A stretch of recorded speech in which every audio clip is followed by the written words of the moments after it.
So today our topic is heterogeneous catalysis. अब heterogeneous catalysis क्या होती है? जब किसी रिएक्शन में, कैटालिटिक रिएक्शन में जो कैटलिस्ट है वो डिफरेंट फेज में हो, ठीक है। किस तरह से डिफरेंट फेज में हो? मीन्स वो रिएक्टेंट से डिफरेंट फेज में हो। सपोज अगर कैटलिस्ट सॉलिड स्टेट में है और रिएक्टेंट्स जो हमारे रिएक्टेंट जो है वो या तो गैसी स्टेट में है या फिर लिक्विड स्टेट में है, ठीक है। मीन्स या रिएक्टेंट हमारे गैसेस हैं या लिक्विड्स हैं और कैटलिस्ट जो है वो सॉलिड है, तो उस टाइप की जो कैटालिटिक रिएक्शन होगी उनको हम क्या बोलते हैं? हीटेरोजीनियस कैटालिसिस बोलते हैं, ठीक है। तो जनरली हम देखते हैं कि जितनी भी हीटेरोजीनियस कैटालिसिस रिएक्शन होती हैं उसमें जो कैटलिस्ट है वो सॉलिड ही होता है, okay. So this heterogeneous catalysis is also known as the surface catalysis. इसको हम सरफेस कैटालिसिस भी कहते हैं। क्यों कहते हैं? क्योंकि रिएक्शन जो है वो सॉलिड कैटलिस्ट की सरफेस के ऊपर चलता है, ठीक है। That's why it is known as the surface catalysis, ठीक है। अब क्योंकि रिएक्शन क्या है, सरफेस पे चलना है, तो जितना ज्यादा सरफेस एरिया होगा कैटलिस्ट का उतनी ही क्या होगी, कैटालिटिक रिएक्शन क्या होगी, फास्ट होगी, और we can say there will be greater efficiency of the catalyst, ठीक है। कैटलिस्ट क्या होगा, उतना ही ज्यादा एफिशिएंट होगा। Clear? So for this purpose we use the finely divided solid catalyst, ठीक है। तो ये फाइनली डिवाइडेड कैटालिस्ट का मतलब क्या है कि सपोज अगर हम सॉलिड कैटालिस्ट यूज कर रहे हैं वहां पे, तो मोस्ट ऑफ द टाइम आप देखोगे वहां पे मेटल कैटालिस्ट यूज हो रहे हैं या फिर मेटल के ऑक्साइड्स यूज हो रहे हैं, ठीक है।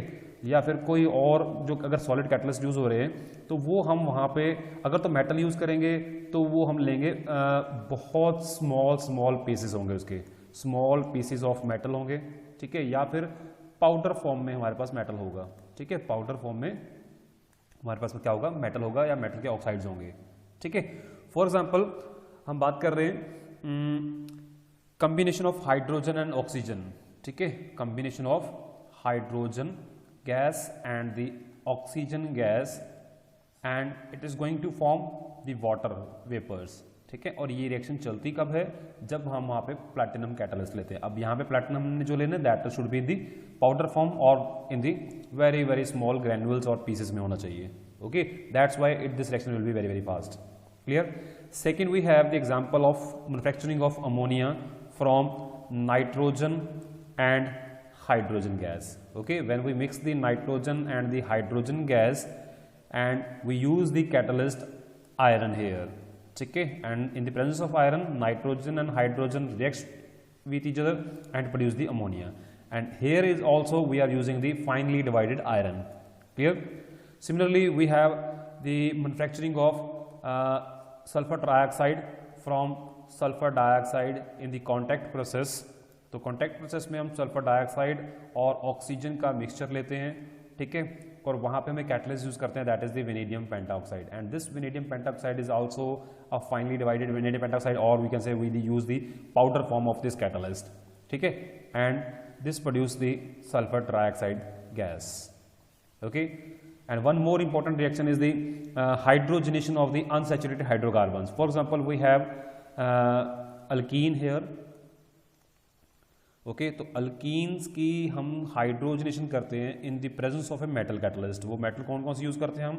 We can use the nickel और we can use the platinum और पैलेडियम, ठीक है। इन द प्रेजेंस ऑफ इधर निकल और प्लैटिनम और palladium we do the hydrogenation of alkenes, और जब अल्कीन्स की हाइड्रोजनेशन होती है हमारे पास अल्केन फॉर्म्ड होते हैं वहाँ पे, ठीक है। सो ये जो मेटल हमने में से कोई भी मेटल जो यूज करेंगे that should be in the powder form, okay. That should be in the powder form. और सबसे बड़ी इस हेटेरोजेनस कैटालिसिस की इंपॉर्टेंस क्या है? इसकी इंपॉर्टेंस ये है कि इंडस्ट्रीज में जितने भी हमारे प्रोडक्ट बनते हैं, इंडस्ट्रीज में जितने भी हमारे फार्मास्यूटिकल प्रोडक्ट्स हो गए या कोई और प्रोडक्ट्स हो गए, कॉस्मेटिक्स प्रोडक्ट्स हो गए, उन सब में जो कैटलिस्ट यूज किए जाते हैं वो हेटेरोजीनियस कैटलिस्ट यूज किए जाते हैं, ठीक है। हेटेरोजीनियस कैटलिस्ट यूज करते हैं। क्लियर। अब इसका क्या मकसद है, अभी इंडस्ट्री में हेटेरोजेनस कैटालिटिक रिएक्शन क्यों चलाई जाती है? उसका मतलब ये है कि जो कैटलिस्ट है उसको हम रीजनरेट करके वापस हम इसको यूज़ कर सकते हैं, ठीक है, जिससे क्या होता है कि हमारी इंडस्ट्री की जो कॉस्ट है उस पर फर्क पड़ जाता है। ओके, वहाँ पे उसकी जो कॉस्ट है, कॉस्ट प्रोडक्शन जो है वो कम हो जाती है, प्लस जो कैटलिस्ट क्या बार बार रीजनरेट होता है तो उसको हम बार बार यूज़ कर सकते हैं, ठीक है ना, तो उसको हम फिर से वॉश करके फिर से हम यूज़ कर सकते हैं और हमारी जो कैटालिटिक रिएक्शन है ये परस्यू होती रहती है, ठीक है। Next we have the mechanism of heterogeneous catalyst, mechanism of heterogeneous catalysis. The mechanism and the role of heterogeneous catalysis is in increasing the rate of reaction is explained on the basis of a theory, and that theory is known as the adsorption theory. Adsorption theory. Okay, so what is that theory? According to this theory, the catalytic activity is carried out on the surface of a catalyst, ठीक है। जैसा कि हमने बताया कि heterogeneous catalysis जो होती है वो सरफेस के ऊपर चलती है, सरफेस रिएक्शन है, तो एडसॉर्प्शन थ्योरी क्या कहती है कि जो भी कैटालिटिक रिएक्शन है that is localised on the surface of catalyst. क्यों ऐसा सरफेस पे किया है? अब जो कैटलिस्ट की सरफेस होती है वहां पे एडसॉर्प्शन थ्योरी कहती है कि there are some active sports, there are some active sports at the surface which have some free valencies, ठीक है, which have some free valencies। तो क्या करती हैं ये एक्टिव स्पोर्ट्स? पहले तो इन एक्टिव स्पोर्ट्स को एक नाम और भी दिया गया, that is also known as the active centres. These are also known as the active centres. इनको सेंटर्स कह दो हम या फिर स्पोर्ट्स कहते, बात एक ही है। they have some free valencies, और free valencies क्या करती हैं? these free valencies on the active centers they provide the sites for the chemical forces for the attraction, ठीक है। जो free valencies हैं they exert some force, or you can say they provide some sites for chemical force of attraction between the catalyst and the reactant, okay। होता क्या है कि जब reactant जो है वो catalyst के close जाते हैं, when the reactant comes close with the catalytic surface, its molecules are held up, these molecules, reactant molecules are held up on the surface of catalyst by these free valencies, okay। तो ये जो free valencies हैं ये क्या करती हैं? reactant molecules को अपनी तरफ खींच लेती हैं, because there are some force of attractions, ठीक है। तो the reactant molecules are held up due to the free valencies on the surface of catalyst। और अगर वहाँ पे एक से ज़्यादा रिएक्टेंट है, suppose we have more than one reactant, A and B, there are two reactants and we are adding some catalyst, then what will going to happen? If there are more than one reactants they will adsorb on the surface of catalyst. If there is one reactant, that will also absorb on the surface. If there are more than one reactant, they will also absorb on the surface of the reactant, and they will adsorb side by side, ठीक है। If there are more than one reactant, then they will adsorb on the surface of a catalyst side by side. Then what will happen? They react with each other at the surface of a catalyst, and there is a formation of a product, okay। So then there will be a formation of product, ठीक है। तो क्यों ऐसा होता है कि देखो यहाँ पे क्या है, हमारे पास ये कैटलिस्ट की सरफेस है। अब एडसॉर्प्शन थ्योरी क्या कहती है कि जब हमारे पास कोई डिफरेंट रिएक्टेंट क्या करते हैं, इस सरफेस के क्लोज जाते हैं, ठीक है, तो वहाँ पे जो फ्री वैलेंसीज हैं वो क्या करती हैं, इन रिएक्टेंट मॉलिक्यूल्स को अपनी सरफेस के ऊपर बाउंड कर लेती हैं। There are some physical forces by which the reactants are get adsorb on the surface of catalyst. So there is a physical adsorption, there is a physical adsorption of reactant molecule on the surface of catalyst. अब reactant molecule side by side जो अगर absorb हो जाएंगी, then there will be a decrease in the movement of the reactant molecules. पहले क्या था, without catalyst solution में या गैसेस स्टेट में रिएक्टेंट मॉलिक्यूल्स क्या थे, दूर दूर मूव कर रहे थे, बट जब हमने कैटलिस्ट डाल दिया दे गेट एब्जॉर्ब, ठीक है, वहां पे उनकी मूवमेंट क्या होगी, रुक जाएगी। तो मूवमेंट जब रुक जाएगी तो reactant molecule side by side क्या होंगे, एब्जॉर्ब हो गए, तो उनके बीच में क्या रहेगी, एक दूसरे के बीच में खुद नई अट्रैक्शन डेवलप करेंगी। जब नई अट्रैक्शन डेवलप करेंगी तो क्या होगा, उनके अंदर केमिकल रिएक्शन होगी। केमिकल रिएक्शन से क्या होगा, प्रोडक्ट फॉर्मेशन होगी, ठीक है। तो प्रोडक्ट फॉर्मेशन हो जाएगी तो उसके बाद क्या करेंगे, ये जो फिजिकल एब्जॉर्प्शन है ये यहाँ पे खत्म हो जाएगी और प्रोडक्ट क्या करेगी, यहाँ से लीव कर जाएगी, ओके।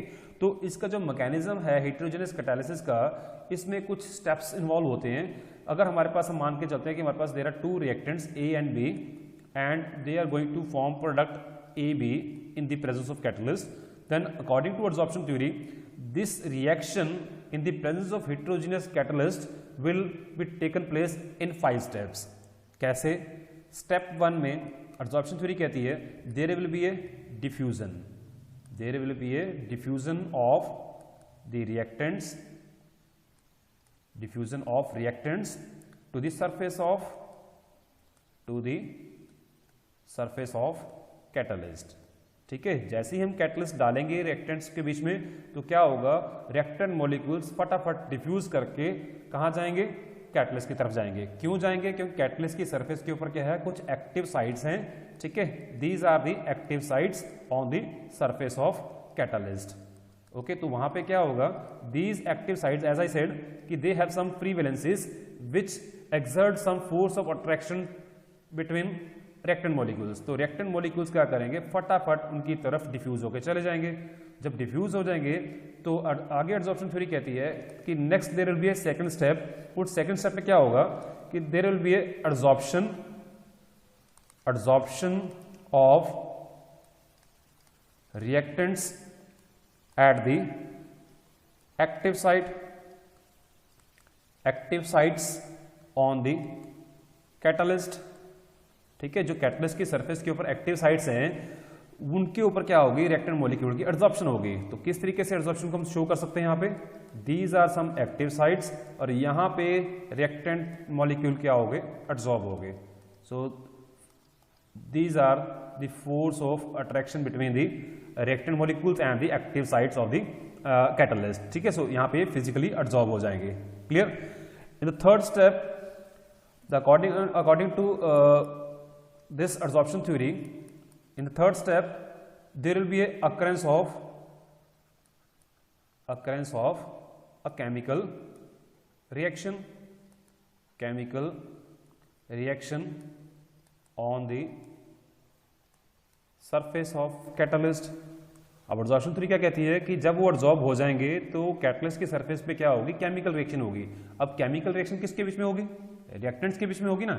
ठीक है, तो किस तरीके से हम शो कर सकते हैं कि ये जो कैटलिस्ट की जो एक्टिव साइट्स हैं जहां पे रिएक्टेंट मॉलिक्यूल एडसॉर्ब हुए हैं वो जब एक दूसरे के क्लोज एडसॉर्ब हो जाते हैं, पास में साइड बाय साइड जब एडसॉर्ब हो जाते हैं, then there is a some force of attraction between the reactant molecules. तो जब फोर्स ऑफ अट्रैक्शन बीच में आ जाएगी तो मीन्स उनके अंदर क्या हो जाएगी, केमिकल रिएक्शन हो जाएगी।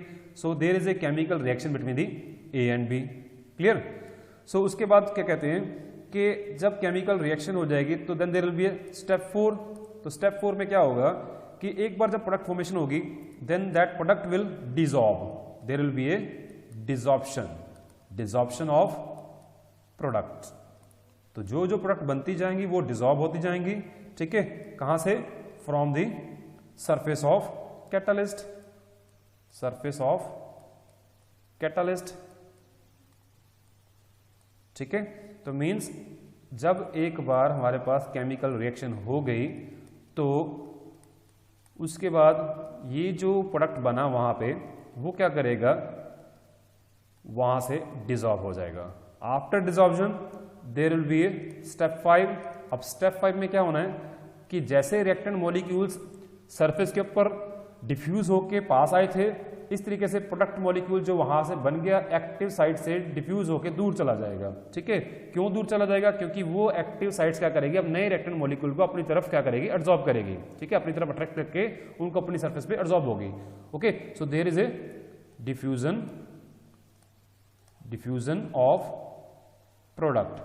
diffusion of products from the surface of catalyst। ठीक है, so these are the 5 steps which are taking place during any heterogeneous catalysis reaction। okay, so मैं समराइज करता हूं कि फर्स्ट स्टेप में क्या होना है, डिफ्यूजन, किसका diffusion, diffusion of reactants. Second step में क्या होना है, adsorption of reactants. Third step में क्या होगा, chemical reaction between reactant molecules, ठीक है। उसके बाद क्या होना है, there will be a desorption of product, okay. Fifth step में क्या होगा, diffusion of products away from catalyst, ठीक है। यहां पे डिफ्यूजन ऑफ रिएक्टेंट्स कहां था, टुवर्ड्स द कैटलिस्ट, ठीक है। So diffusion of reactant towards the catalyst, absorption of reactants on the surface of catalyst, chemical reaction between the reactant molecules, desorption of product from the catalytic surface, then diffusion of product away from the catalyst. These are the 5 steps which will taken place in every heterogeneous catalytic reaction, ठीक है। जैसे हमने बात की है कि हमारे पास there is a hydrogenation of alkene. अब हाइड्रोजनेशन ऑफ अल्कीन में क्या होता है कि हम निकल या फिर प्लैटिनम या फिर प्लेडियम ये कैटलिस्ट लेते हैं और हमारे पास अल्केन फॉर्मेशन होती है, ठीक है। ये सारे क्या है, गैस स्टेट में हैं और ये जो कैटलिस्ट है ये सॉलिड स्टेट में है। तो सबसे पहले क्या होगा, अगर सपोज हमने निकल कैटलिस्ट लिया वहाँ पे, ठीक है, सबसे पहला स्टेप क्या रहेगा, देयर विल बी डिफ्यूजन। किसकी diffusion, diffusion of C2H4 and H2 gas, okay.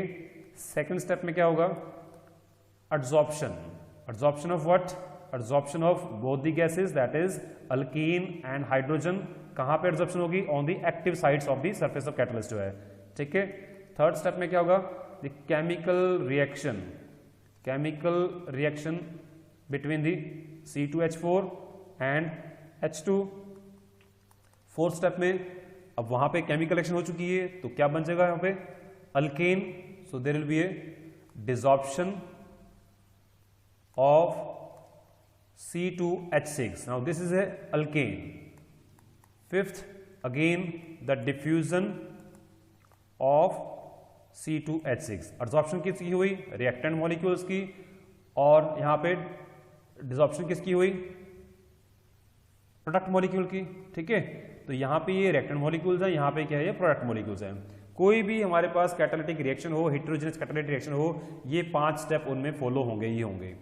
Next we have the importance of heterogeneous catalysis, or you can say the important features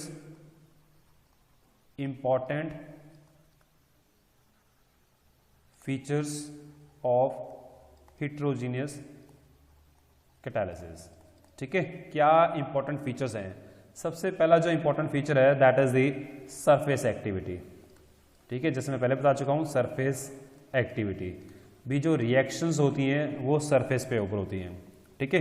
for example किस तरीके से हम इसको एक्सप्लेन कर सकते हैं या इलस्ट्रेट कर सकते हैं, suppose there is a reaction between the ethene and bromine, okay. There is a reaction between the ethene and the bromine, both are in the gas state and this reaction occurs at 470 kelvin, ठीक है। और वहां पे हमारे पास there is a dibromo ethane is formed, ठीक है। ये भी क्या है, हमारे पास गैस स्टेट में बनता है।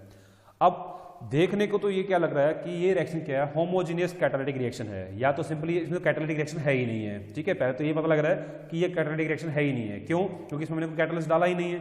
Both are the reactants, they are reacting with each other and they are forming the product, ठीक है। कब बना रहे हैं, जब हम इसको हीट कर रहे हैं 470 केल्विन पे, okay. So this reaction occurs in a glass vessel, ठीक है। ग्लास वेसल में 470 केल्विन पे बहुत इजीली ये रिएक्शन हो जाती है। अब जब ग्लास रिएक्शन में हम ये रिएक्शन कर रहे हैं तो यहाँ पे ये बिलीव होता है कि या तो ये कैटालिटिक रिएक्शन है ही नहीं है। अगर इसमें कैटालिटिक रिएक्शन हो रही है तो ये होमोजेनियस कैटालिटिक रिएक्शन हो रही है। इसमें जो रिएक्टेंट्स हैं तो आपस में रिएक्ट कर रहे हैं, प्रोडक्ट बना रहे हैं, प्रोडक्ट क्या करेगा, इस रिएक्शन को फर्दर कैटालाइज करेगा। मीन्स कोई ऐसा इंटरमीडिएट यहाँ बन रहा होगा जो खुद ही क्या कर रहा होगा, यहाँ पे कैटालिस्ट एक्ट कर रहा होगा। सो या तो ये कैटालिटिक रिएक्शन है ही नहीं है, या फिर ये है तो ये होमोजेनियस कैटालिटिक रिएक्शन है। But later it was discovered or it was observed that the rate of this reaction increased when the reaction was carried out in the glass vessels, or you can say if the vessel having the some glass beads, ठीक है। Means अगर ये reaction को हम किसी plastic container में, इस reaction को हम क्या करते हैं, प्लास्टिक के कंटेनर में करते हैं, तो ये रिएक्शन वहाँ पे बहुत स्लो चलती है। क्या चलती है? बहुत स्लो चलती है। क्यों? क्योंकि अब हमने ये ऑब्जर्व किया है कि अगर ग्लास वेसल में कर रहे हैं तो ये रिएक्शन फास्ट चल रही है, प्लास्टिक वेसल में ये बहुत कम चल रही है। तो मीन्स यहाँ पे ग्लास का कुछ ना कुछ रोल है। ओके, तो ग्लास वेसल का क्या रोल है?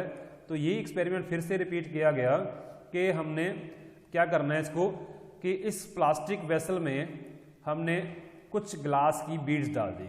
हमने क्या किया, इस रिएक्शन को फिर से रिपीट किया प्लास्टिक वेसल में और उसमें हमने कुछ ग्लास की बीड्स डाल दी। तो हमने क्या देखा कि जैसे ही हमने ग्लास बीड्स डाली कुछ टाइम बाद इसका रेट क्या है, फिर से इंक्रीज हो गया, जिससे यहाँ पे ये क्लियर हुआ कि वहाँ पे ग्लास की रिक्वायरमेंट बहुत ज़रूरी है और वो ग्लास वहाँ पे क्या कर रहा है, एज ए कैटलिस्ट एक्ट कर रहा है।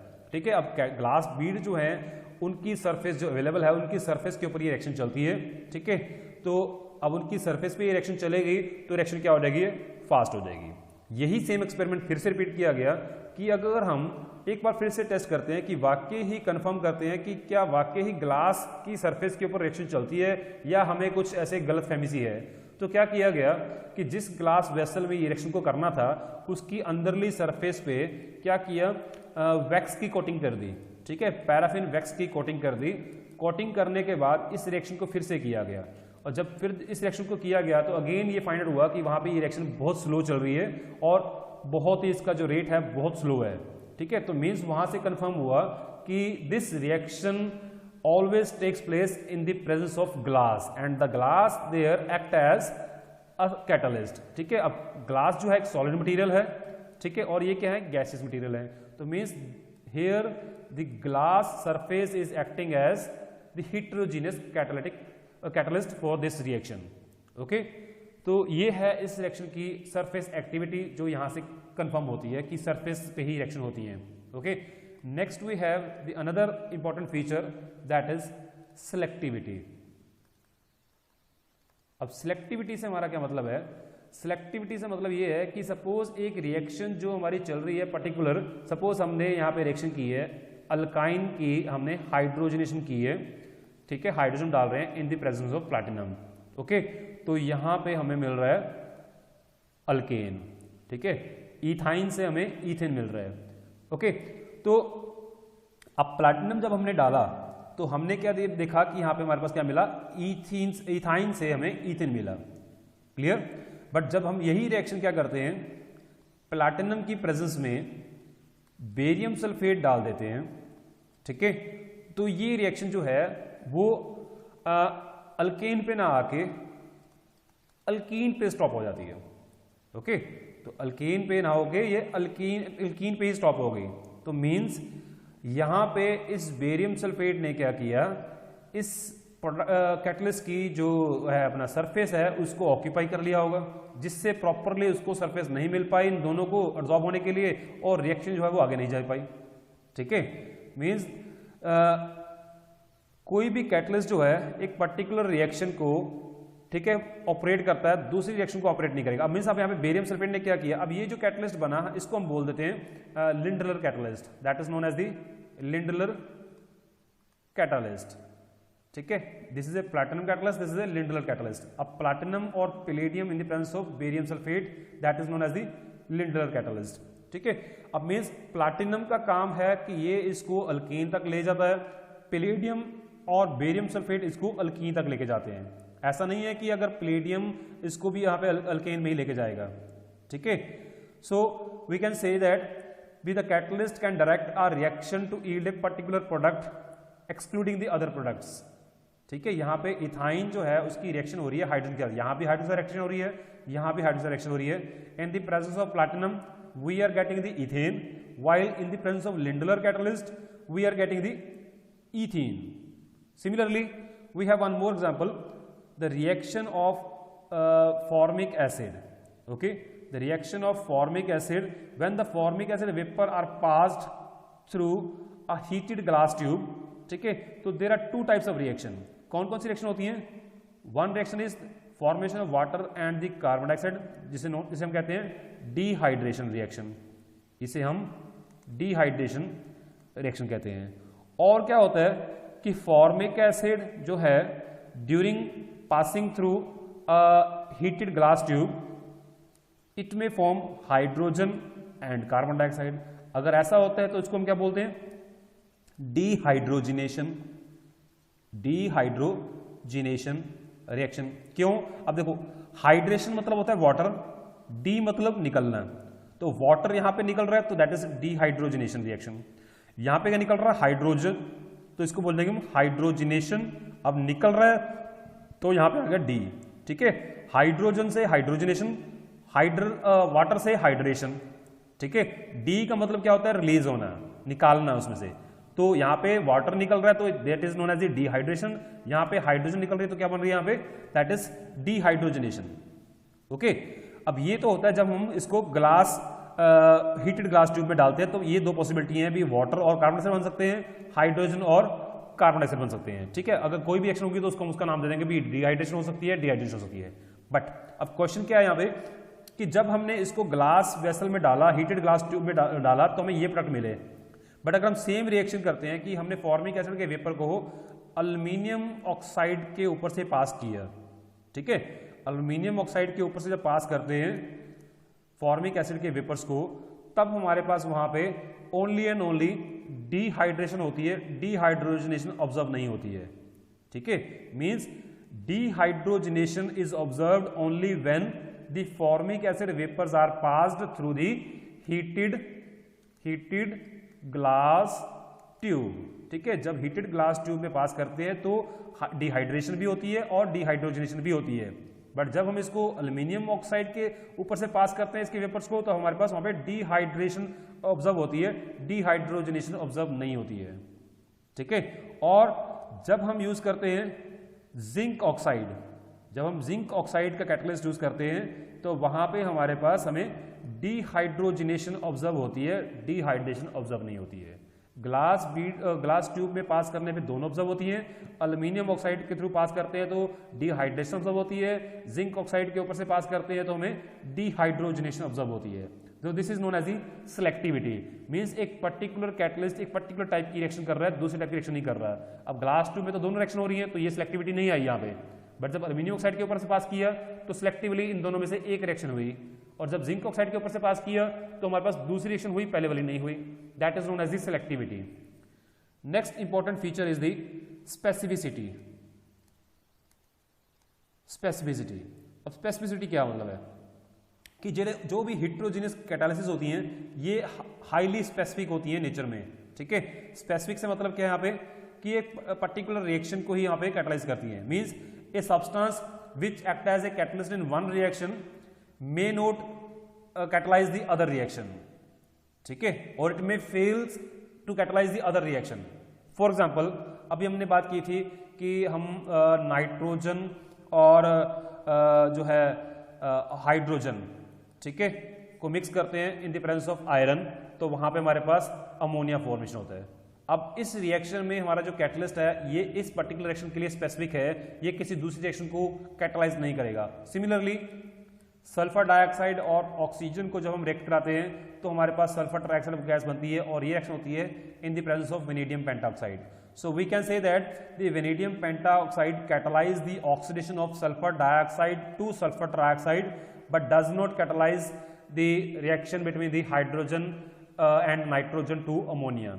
ठीक है, ये कॉन्टैक्ट प्रोसेस में यूज होता है सल्फर डाइऑक्साइड से सल्फर ट्राइऑक्साइड को बनाने के लिए, ना कि नाइट्रोजन और हाइड्रोजन को अमोनिया में चेंज करने के लिए। Similarly iron can not be used in this reaction to change और convert sulphur dioxide into the sulphur trioxide. So that is the specificity, that is the specificity. Okay, so next we have the kinetics of heterogeneous catalysis और the surface catalysis. ये हम already इसको discuss कर चुके हैं detail में कि जब कोई केमिकल रिएक्शन होगा सरफेस ऑफ कैटलिस्ट पे तो हमारे पास there will be 5 steps, step 1 से लेके स्टेप 5 तक वहां पे हमारे पास चलते हैं। कौन कौन से स्टेप्स होते हैं? Diffusion, adsorption, chemical reaction, then desorption, again diffusion. ठीक है, तो ये वहां पे स्टेप चलते हैं। तो इनमें से जो स्टेप नंबर 1 है और स्टेप नंबर जो 5 होता है, स्टेप नंबर जो 1 है, स्टेप नंबर 5 है, they are very very fast. क्यों? क्योंकि ये क्या प्रोसेस है? डिफ्यूजन प्रोसेस है। These are the diffusion. किसकी डिफ्यूजन हो रही है? यहाँ पे रिएक्टेंट की डिफ्यूजन होती है, यहाँ पे प्रोडक्ट की डिफ्यूजन होती है। ओके, और जो स्टेप टू और स्टेप 4 हैं, दे आर स्लोअर, ठीक है, they are slower but they are not rate determining. यहां से हमारा रेट नहीं फाइंड आउट कर सकते। क्यों? क्योंकि इस स्टेप में क्या हो रहा है, सिंपल फिजिकल एड्सॉर्प्शन हो रही है, यहां पे डिसॉर्प्शन हो रही है। There is a adsorption phenomena and there is a desorption phenomena. Okay, only the step 3 at which the chemical reaction is taking place between the reactant molecules on the surface of catalyst is also a slow process and that is the rate determining step। क्योंकि slowest step क्या होता है, rate determining step होता है, okay, और इसी step में ही हमारे पास chemical reaction होती है and that step determines the rate of a particular reaction। Also the rate of surface reaction is found to be proportional to the fraction of surface covered by the reactant molecules। ठीक है, कितना surface जो है reactant molecules ने उस catalyst का occupy किया हुआ है, इसके ऊपर भी जो है रेट डिपेंड करता है। ठीक है, अगर ज्यादा मॉलिक्यूल्स एब्जॉर्ब होंगे उसके सरफेस के ऊपर तो वहां पे ज्यादा केमिकल रिएक्शन होगी और उसने ज्यादा सरफेस ऑक्यूपाई किया होगा, तो जितने ज्यादा क्लोज मॉलिक्यूल एक दूसरे के एब्जॉर्ब होंगे उतना ज्यादा सरफेस एरिया ऑक्यूपाई कर पाएंगे और उतनी ज्यादा क्या होगी, उनके अंदर केमिकल रिएक्शन होगी। ठीक है, अगर वो ज्यादा सरफेस एरिया ऑक्यूपाई नहीं करते means there are less number of molecules on the surface of the catalyst, तो वहां पे जो रेट होगा वो प्रोपोर्शनलिटी क्या हो जाएगा, उतना कम हो जाएगा। क्लियर?